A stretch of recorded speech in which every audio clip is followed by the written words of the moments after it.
Good morning, dear friends. Today, in the first reading in the book of Jeremiah, we see God heals the wounds of his people. He says, your wound is incurable and your injury is so serious.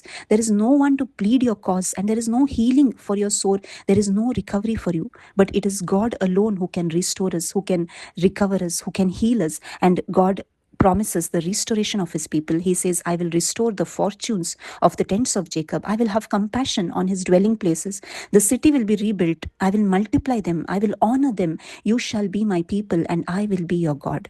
It is only God who can restore us, and it is only God who can heal the brokenhearted.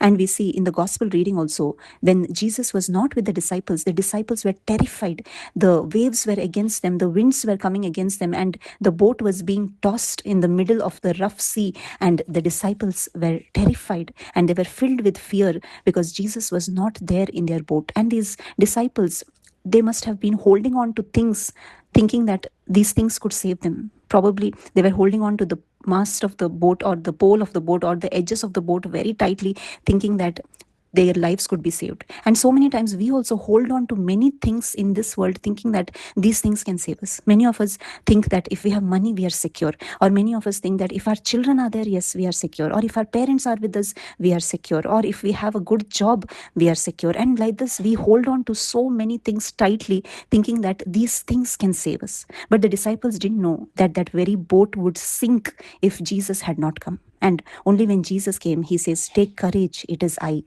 And the waves stopped beating against them. The winds calmed down. My dear friends, we need Jesus in our life. Nothing of this world can save us. No human being, no thing, no material possessions can save us. But we need Jesus in our life because Jesus came to save us from sin.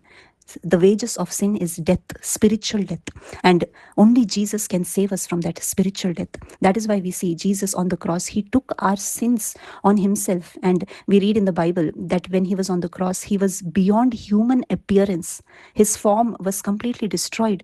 He became shapeless to give a shape to our life. And this much he loved us. God always desires to restore us. He doesn't want us to be destroyed. He doesn't want our lives to be ruined. He wants our eternity. He longs that we come to him, that we seek him with all our heart. And when we seek him, he reveals himself to us. He comes into our life to give us that restoration, to show his love and compassion for us. All we need to do is go to the shepherd of our soul, that is Jesus Christ. Thank you. God bless you.